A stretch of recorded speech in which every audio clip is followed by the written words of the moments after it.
మీరు as a physician and surgeon sir, మీరు చాలా చూసుంటారు. ఎన్ని కేసెస్ చూసినా ఒక మూల కారణం పట్టుకుంటాం కదా, వాళ్ళు ఏం తప్పు చేశారని. ఆ మూల కారణం ఏంటి సార్? అంటే మీరు అడిగిన ప్రశ్నకు సూటిగా జవాబు చెప్పాలంటే ఒకే ఒక మాటలో జీవన శైలి, లైఫ్ స్టైల్. ఒక మాటలో చెప్పాలండి. ఎందుకంటే ఇప్పుడు మద్యపానం వల్ల కానీ లేకుంటే పొగాకు సేవించిన వరకు క్యాన్సర్ అందరికీ తెలుసు. అది డైరెక్ట్ మనం సినిమా థియేటర్కి వెళ్తే మనం యాడ్స్ చూస్తుంటాము ప్రతి చోట. ఇవన్నీ అంటే అండర్స్టూడ్. తెలియకుండానే మనం బాగుంది అనుకున్న వాళ్ళకి ఎందుకు వస్తుంది ఇటీవల దీనికి రీజన్ ఏంటి అంటే లైఫ్ స్టైల్ చెప్పచ్చు. ఆ లైఫ్ స్టైల్ ఏం తప్పులు చేస్తారు సార్? బికాస్ చిన్న ఇప్పుడు ఫర్ ఎగ్జాంపుల్ వర్కింగ్ ప్రొఫెషనల్స్ ఉన్నాం, ఏదో సరదాగా వారానికి 2 సార్లు బయట అందరూ తింటారు.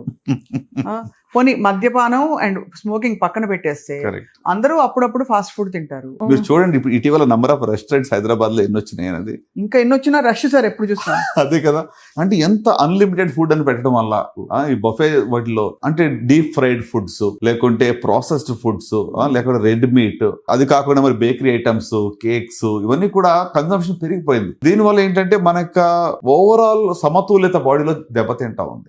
సో ఫుడ్ అనేది ఫండమెంటల్ ఫర్ అవర్ హెల్త్ అండి. అంటే you are what you eat. మనం ఏం తింటాం అది అవుతాం మనం, అంతే కదా.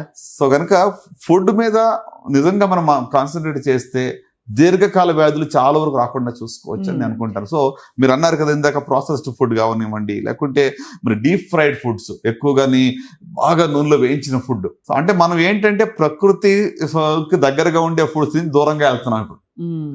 లీఫీ వెజిటబుల్స్ కానివ్వండి, లేకుంటే ఆర్గానిక్ ఫుడ్ కానివ్వండి, లేకపోతే ఎక్కువగా మనం ఏమంటారు ఇప్పుడు వెజిటబుల్స్, ఫర్ ఎగ్జాంపుల్ ఇప్పుడు బ్రోకలీ కానీ, క్యారెట్స్ కానీ, లేకుంటే అలాగే మరి మనం చూస్తే టొమాటోస్, అంటే రెగ్యులర్ మనకి యాంటీ క్యాన్సర్ ప్రాపర్టీ ఉన్న ఫుడ్స్ కన్సంప్షన్ అనేది తగ్గుతా ఉంది, ఫాస్ట్ ఫుడ్స్ పెరుగుతా ఉంది. అసలు దానివల్ల బాగా అసలు అంటే ఎక్కడో అది బ్రేక్ డౌన్ అవుతుంది బాడీ లోపల. బాడీలో ఏంటంటే క్యాన్సర్ ఒకేసారి రాదండి, కొంత టైం పడుతుంది.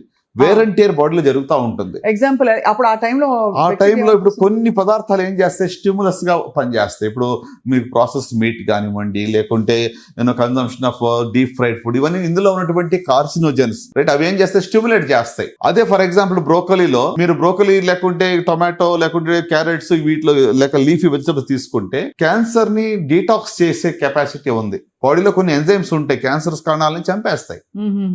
సో డీటాక్స్ ఎంజైమ్స్ ని ఇది యాక్టివేట్ చేస్తాయి. సో చెడుకి మంచికి జరిగే యుద్ధం అది. సో ఆ బ్యాలెన్స్ తప్పినప్పుడు ఇది క్యాన్సర్ బయటపడుతుంటుంది. సో చెడు ఒకవేళ అంటే నేను ఆ జస్టిఫై చేయట్లేదు, కానీ ఒకవేళ చెడు బారిన పడినా కూడా బయట కొంచెం తినాల్సిన పరిస్థితి వచ్చినా మంచిని సబ్స్టిట్యూట్ చేయడం వల్ల కొంతవరకు నివారించవచ్చు. కరెక్ట్. అంటే antioxidant. It's all about their is nothing like poison, it all depends on dose. నా స్టాండర్డ్ గా ఎప్పుడు చెప్తా ఉంటే మాట. అదే ఓకే. సో అంటే ఏది కూడా అతిగా తీసుకుని ఉంటే దానివల్ల అది becomes a poison for us.